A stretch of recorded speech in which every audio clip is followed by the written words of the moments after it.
KGF-ൻ്റെ ഒരു സ്പൂഫ് എടുത്ത് വെച്ചേക്കുകയാണ് സത്യം പറഞ്ഞാൽ ഫഹദിൻ്റെ ഫാൻസൊക്കെ ഉണ്ടെങ്കിൽ ഈ സിനിമ കാണാതിരിക്കുകയാണ് നല്ലത്. അത്രത്തോളം പരിതാപകരമാണ് സിനിമയിൽ അദ്ദേഹത്തിൻ്റെ ക്യാരക്ടറിൻ്റെ അവസ്ഥ.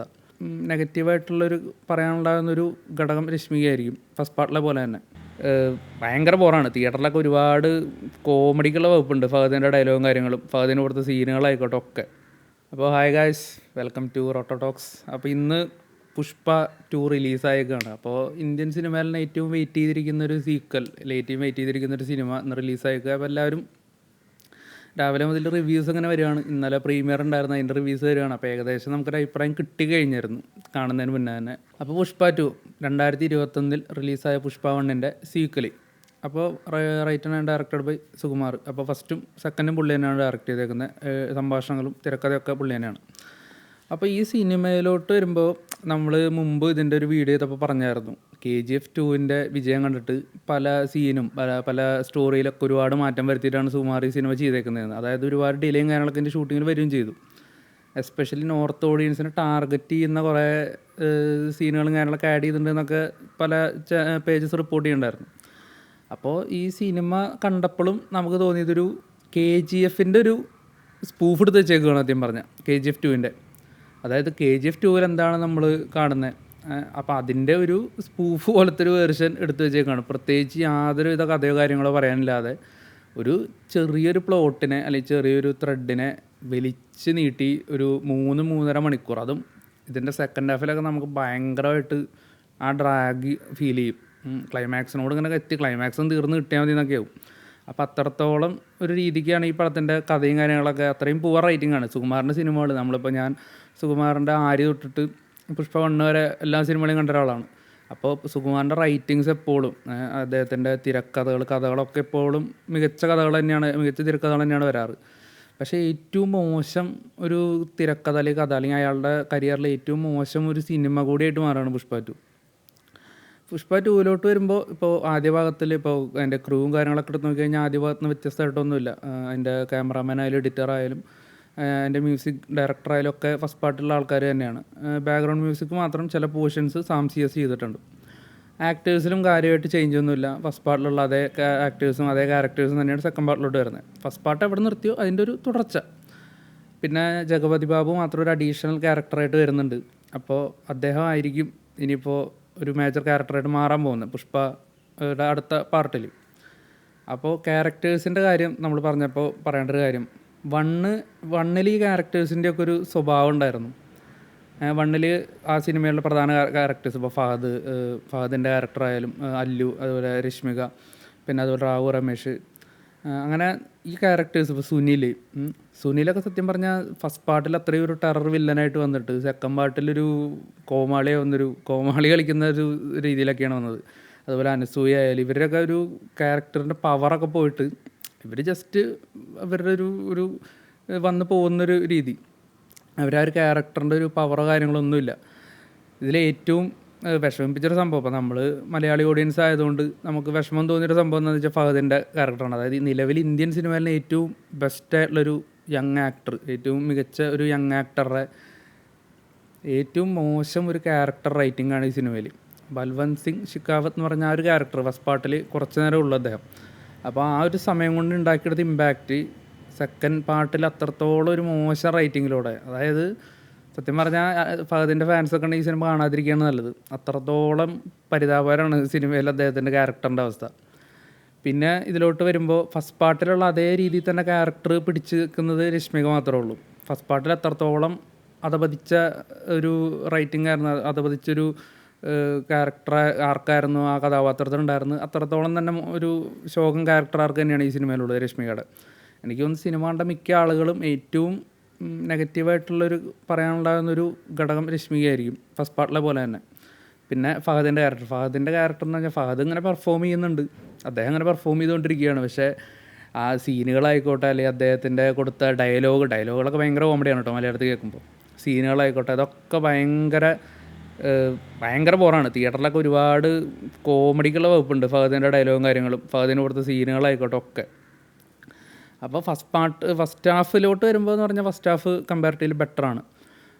നമ്മളെവിടെ നിർത്തി അവിടെ നിന്ന് തന്നെ പുഷ്പ സ്റ്റാർട്ട് ചെയ്യുകയാണ്. പിന്നെ പിന്നെ പ്രത്യേകിച്ചൊന്നുമില്ല. പുഷ്പ അങ്ങനെ ഇത് കടത്തുന്നു, ചന്ദനം കടത്തുന്നു, ഫഹദ് പിടിക്കാൻ ശ്രമിക്കുന്നു, പുഷ്പ മിസ്സാവുന്നു, വീണ്ടും അങ്ങനെ അതിങ്ങനെ റിപ്പീറ്റ് ചെയ്ത് ഇൻ്റർവെല്ലൊരു ഒരു കിടില ഇൻ്റർവെൽ ബ്ലോക്ക് കൊണ്ടിട്ട് നിർത്തുകയാണ്.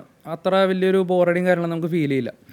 സെക്കൻഡ് ഹാഫിലോട്ട് വരുമ്പോൾ ക്ലൈമാക്സിലോട്ട് എത്തിക്കാനുള്ള എന്തൊക്കെയോ കാട്ടിക്കൂട്ടലാണ്. ഈ ക്ലൈമാക്സിൽ നിന്നിട്ട് വേറൊരു പുതിയ വില്ലന്മാരെ എവിടെ നിന്നൊക്കെയോ കൊണ്ടുവരുന്നു. അവിടെ ഒരു ഫൈറ്റ് കാര്യങ്ങൾ. അപ്പോൾ പ്രത്യേകിച്ച് യാതൊരുവിധ ഇമോഷണലായിട്ടുള്ളൊരു കണക്ഷനും തോന്നാത്തൊരു ഫൈറ്റാണ് ക്ലൈമാക്സ്. അങ്ങനെയാണ് ക്ലൈമാക്സ് എൻഡ് ചെയ്യുന്നു. ഒരുമാതിരി ഫാമിലി സെൻറ്റിമെൻറ്റ് സ്പാസം പരിപാടിയാണ് പിന്നെ ക്ലൈമാക്സും. സെക്കൻഡ് പാർട്ടിലോട്ട് ഒരു മെയിനായിട്ട് വരുന്ന 4 സോങ്സാണ്. അപ്പോൾ അതിലൊന്ന് പുഷ്പയുടെ ഒരു ഇൻട്രൊഡക്ഷൻ സോങ്ങാണ്. അപ്പോൾ അതിൻ്റെ ഒരു കൊറിയോഗ്രാഫിയും കാര്യങ്ങളൊക്കെ ഒരു ഭയങ്കര ഗ്രാൻഡായിട്ടുള്ളൊരു കൊറിയോഗ്രാഫിയും കാര്യങ്ങളാണ്. എനിക്കത് കണ്ടപ്പോൾ തോന്നിയത് മറ്റേ നമ്മുടെ KGF തൂഫാൻ സോങ്ങിനുമായിട്ടുള്ളൊരു സിമിലാരിറ്റിയാണ് ആ സോങ് എടുത്ത് വെച്ചിരിക്കുന്ന രീതിയൊക്കെ. പിന്നെ ഒരു ഡ്യുവറ്റ് വരുന്നുണ്ട്, ഒരു ഡാൻസ് നമ്പർ പോലെ, നമ്മുടെ ഫീലിങ്സ് എന്ന് പറഞ്ഞ ആ ഒരു സോങ്. അപ്പോൾ അതൊക്കെ ഭയങ്കര ശോകമായിരുന്നു. പിന്നീട് വരുന്നത് ഒരു ഐറ്റം സോങ് വരുന്നുണ്ട്. പിന്നീട് ആ ഒരു പുഷ്പയുടെ ഗെറ്റപ്പ് ചേഞ്ച്, മറ്റേ ഒരു ഫസ്റ്റ് ലുക്കിൽ കണ്ട ആ ഒരു ദേവിയായിട്ടുള്ളൊരു ഗെറ്റപ്പ്, ആ ഒരു സീക്വൻസ് അത്യാവശ്യം അടിപൊളിയായിരുന്നു. അത് അല്ലു അർജുൻ എന്ന് പറയുന്ന ഒരു നടൻ അത്യാവശ്യം ഗംഭീരമായിട്ട് പെർഫോം ചെയ്തിട്ടുണ്ട് തന്നെ പറയാം ആ ഒരു സീക്വൻസ്. പിന്നെ വേറെ ഒരു സോങ്ങും അത് ഇങ്ങനെ പടത്തിനോടൊപ്പം പോകുന്നൊരു സോങ്ങുണ്ട്. അപ്പോൾ സോങ്സ് ഒന്നും വലിയ ഇമ്പ്രസീവായിട്ട് തോന്നിയില്ല, മിഡ് തന്നെയായിരുന്നു. പിന്നെ BGMസും കാര്യങ്ങളും ഫസ്റ്റ് പാർട്ടിൽ യൂസ് ചെയ്തേക്കുന്നത് തന്നെയാണ് മെജോറിറ്റി യൂസ് ചെയ്തേക്കുന്നത്. അപ്പോൾ സോങ്സ് ഒന്നും ഇത്ര ഇമ്പ്രസീവായിട്ട് തോന്നിയിട്ടില്ല. പിന്നെ ഇതിൽ ഈ സോങ്സിൻ്റെ കേസ് പറയുമ്പോൾ ഇതിൽ മറ്റേ ഫീലിങ്സ് എന്ന് പറഞ്ഞ സോങ്ങിൻ്റെയൊക്കെ ഭയങ്കര മോശം കൊറിയോഗ്രാഫിയും ഭയങ്കര മോശം സ്റ്റെപ്സും കാര്യങ്ങളൊക്കെ ആയിരുന്നു. ഒട്ടും നമുക്ക് കണ്ടിരിക്കാൻ പോലും തോന്നാത്ത രീതിയിലുള്ളൊരു ചവറ് സ്റ്റെപ്പും കാര്യങ്ങളൊക്കെയാണ് ആ സോങ്സിൽ വെച്ചേക്കുന്നത്. പിന്നെ ഇതിൽ മറ്റേ ഐറ്റം സോങ്ങിൽ ശ്രീലീലയാണ് വന്നേക്കുന്നത്. അവർ അത്യാവശ്യം അടിപൊളിയായിട്ട് ആ ഡാൻസ് ചെയ്തിട്ട് പോയിട്ടുണ്ട്. ആ സോങ്ങും വലിയ തർക്കമില്ലായിരുന്നു. അല്ലുവിൻ്റെ ഡാൻസും കാര്യങ്ങളൊക്കെ കുഴപ്പമില്ലായിരുന്നു. അപ്പോൾ അങ്ങനെയാണ് സോങ്സിൻ്റെയും BGMൻ്റെയും. ഒരു BGM വെച്ച് എലവേറ്റ് ചെയ്യുന്നൊരു രീതിയിലൊന്നും ഉണ്ടായിട്ടില്ല. കാരണം ഫസ്റ്റ് പാട്ടിൽ നമ്മൾ കണ്ട അതേ BGM കാര്യങ്ങളൊക്കെ തന്നെയുള്ളൂ ഇതിൽ. പ്രത്യേകിച്ച് ഒരു അഡീഷണൽ BGMും അങ്ങനത്തെ ഒരു കാര്യങ്ങളൊന്നും ഉണ്ടായിട്ടില്ല. പ്രത്യേകിച്ച് അങ്ങനെ എടുത്ത് കാണിക്കുന്നൊന്നുമില്ല. പിന്നെ ഒരു ക്യാരക്ടർ, ഈ പുഷ്പ എന്ന് പറയുന്ന ക്യാരക്ടർ തന്നെയാണ് എൻറ്റയർലി സിനിമയെ ക്യാരി ചെയ്തുകൊണ്ട് പോകുന്നത്.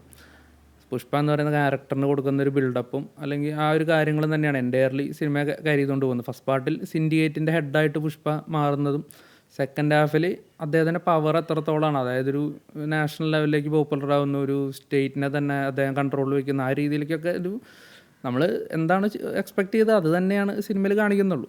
അപ്പോൾ ആ ഒരു ക്യാരക്ടർ അല്ലു അർജുൻ എന്ന് പറയുന്ന നടൻ അദ്ദേഹത്തിൻ്റെ ബെസ്റ്റ് കൊടുത്തിട്ടുണ്ട് എന്ന് തന്നെ നമുക്ക് പറയാം. എൻറ്റയർലി ത്രൂ ഔട്ട് ആ സിനിമയിൽ എൻറ്റയർലി അല്ലു അർജുൻ ആ സിനിമ ഷോൾഡർ ചെയ്തിട്ടുണ്ട്, ക്യാരി ചെയ്ത് കൊണ്ടുപോയിട്ടുണ്ട്. അദ്ദേഹത്തിൻ്റെ പെർഫോമൻസ് ഭീകരം തന്നെയായിരുന്നു, ഒന്നും പറയാനില്ല. പിന്നെ ഇതിലെ ഫൈറ്റ്, ഇതിൽ ഒരു ഇൻട്രൊഡക്ഷൻ ഫൈറ്റ് ഉണ്ട്. ആ ഇൻട്രൊഡക്ഷൻ എനിക്ക് തോന്നുന്നത് ഈ സെക്കൻഡ് പാർട്ടിലോട്ടല്ല തേർഡ് പാർട്ടിൽ വരുന്ന സീനാണെന്ന് തോന്നുന്നു ഇൻട്രൊഡക്ഷൻ. ആ ഇൻട്രൊഡക്ഷൻ ഫൈറ്റ് അത് കണ്ടപ്പോൾ തന്നെ എനിക്ക് ഫൈറ്റിൻ്റെ കാര്യങ്ങളൊക്കെ ഏകദേശം നമുക്ക് പിടികിട്ടും. കാരണം വില്ലന്മാർ അടികൊണ്ട് പറക്കുന്നതിനേക്കാളും കൂടുതൽ നായകൻ പറക്കുന്നുണ്ട് അതിൽ. മറ്റേ കൃഷിലൊക്കെ കാണുന്ന പോലെ ചാടുക പറക്കുക അങ്ങനത്തെ ലെവലാണ് ആ ഫസ്റ്റ് ഫൈറ്റ് തന്നെ. പിന്നെ ഇതിലൊരു ഇൻ്റർവെൽ ഫൈറ്റ് ഉണ്ട്. ഇൻ്റർവെല്ലിന് കഴിഞ്ഞിട്ടൊരു ഫൈറ്റ് ഉണ്ട്. അത് അത്യാവശ്യം ഡീസൻ്റ് ആയിരുന്നു ആ ഒരു ഗെറ്റപ്പ് ചേഞ്ചിലൊക്കെ വന്നിട്ടുള്ളത്. പിന്നെ ഏറ്റവും മോശം ഫൈറ്റ് ക്ലൈമാക്സ് ഫൈറ്റാണ്. അത്രയും മോശം ഫൈറ്റ് കൊറിയോഗ്രാഫിയാണ് ആ ഫൈറ്റ്. അത്രയും മോശം ഫൈറ്റാണ് ആ ക്ലൈമാക്സ് ഫൈറ്റ്. അപ്പോൾ എനിക്ക് തോന്നുന്നു പീറ്റർ ഹൈൻ, കേച്ച അങ്ങനെ 2-3 പേരൊക്കെയാണ് ഫൈറ്റ് കൊറിയോഗ്രാഫേഴ്സ്. എങ്ങനെയാണ് ഇത്രയൊരു ശോകം ഫൈറ്റൊക്കെ അവർ ചെയ്തതെന്ന് അറിയില്ല. ഒരു മോശം ഫൈറ്റ് കൊറിയോഗ്രാഫി തോന്നി. പിന്നെ മൊത്തത്തിൽ നമുക്കിങ്ങനെ ഈ 3.5 മണിക്കൂറുണ്ട്, അതാണ് ഏറ്റവും വലിയൊരു പ്രശ്നം. നമുക്കിങ്ങനെ ഭയങ്കരമായിട്ട് ബോറടിച്ചു തുടങ്ങും അവസാനമൊക്കെ ആകുമ്പോൾ.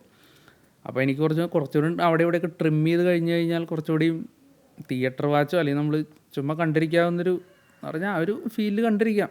അങ്ങനത്തെ ഒരു ഇതിൽ നമുക്ക് കാണാൻ പറ്റുന്നൊരു സിനിമയായിട്ട് തോന്നി. പിന്നെ ഇതിൽ ഏറ്റവും എന്താ പറഞ്ഞാൽ അവർക്കുള്ളൊരു അഡ്വാൻറ്റേജ് എന്താണെന്ന് പറഞ്ഞാൽ ഇത് സിനിമ അവർ ടാർഗറ്റ് ചെയ്ത ഓഡിയൻസ് നോർത്തിലെ ഓഡിയൻസാണ് മെയിനായിട്ട്. നോർത്ത് ഓഡിയൻസും തെലുങ്ക് ഓഡിയൻസും. അപ്പോൾ അവരുടെ ഇടയിലൊക്കെ ഈ സിനിമയ്ക്ക് അത്യാവശ്യം ബെറ്റർ റിവ്യൂസാണ് വരുന്നത്.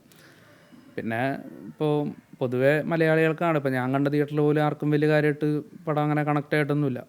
ഇമ്പോർട്ടൻ്റ് ആയിട്ട് നമ്മൾ പറഞ്ഞു ഫഹദിൻ്റെ ഒരു ക്യാരക്ടർ. ഫഹദ് ഇപ്പോൾ റീസെൻ്റ്ലി ചൂസ് ചെയ്ത കുറച്ച് ക്യാരക്ടേഴ്സുണ്ട്. ഇപ്പോൾ ബോഗൺവില്ലയിലെ ആ ഒരു IPS ഓഫീസറുടെ ക്യാരക്ടർ, അതുപോലെ നമ്മുടെ വേട്ടയനിലെ ഒരു ക്യാരക്ടർ. അപ്പോൾ ഈ 2 സിനിമയിലും ക്യാരക്ടർ വൈസ് വലിയ കുഴപ്പമില്ല. പക്ഷേ പുഷ്പയിലോട്ട് വരുമ്പോൾ അത്രയും ഒരു ശോകം ക്യാരക്ടറാണ് കിട്ടിയേക്കുന്നത്.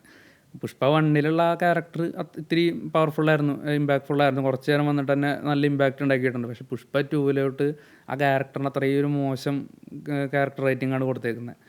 അപ്പോൾ ഫഹദിൻ്റെ അദ്ദേഹം അത്രയും പൊട്ടൻഷ്യലുള്ള നടനാണ്, അത്രയും സൗത്തിൽ ഇപ്പോൾ എല്ലാ സ്റ്റേറ്റിലും പോപ്പുലറാണ്, ഫാൻ ബേസും കാര്യങ്ങളൊക്കെ ഉണ്ട്. അപ്പോൾ ഫഹദ് ഇത്തരത്തിലുള്ള റോളൊക്കെ ഇനിയും എടുത്ത് ചെയ്യേണ്ട ആവശ്യമുണ്ടെന്ന് തോന്നുന്നില്ല. ഒരു മോശം ക്യാരക്ടറായിട്ട് തോന്നി, അദ്ദേഹത്തിന് ഡിസേർവ് ചെയ്യുന്നില്ല ഇങ്ങനത്തെ ഒരു ക്യാരക്ടറൊന്നും.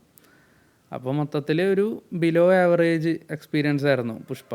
അല്ലു അർജുൻ എന്ന് പറയുന്ന നടൻ്റെ ഒരു പവർഫുൾ പെർഫോമൻസും പിന്നെ 1-2 നല്ല മൊമെൻറ്റ്സും, 1-2 ചില്ലറ നല്ല മൊമെൻറ്റ്സ് ഒഴിച്ചു നിർത്തി കഴിഞ്ഞാൽ പ്രത്യേകിച്ച് എടുത്തു പറയാനായിട്ടൊന്നുമില്ലാത്ത ഒരു റൂട്ടീൻ സ്റ്റോറിയിൽ ഒരു കുറേ ആവശ്യമില്ലാത്ത കുറേ സംഭവങ്ങളൊക്കെ ആഡ് ചെയ്ത് വലിച്ച് നീട്ടി എടുത്തുള്ളൊരു 3.5 മണിക്കൂറുള്ളൊരു പടം.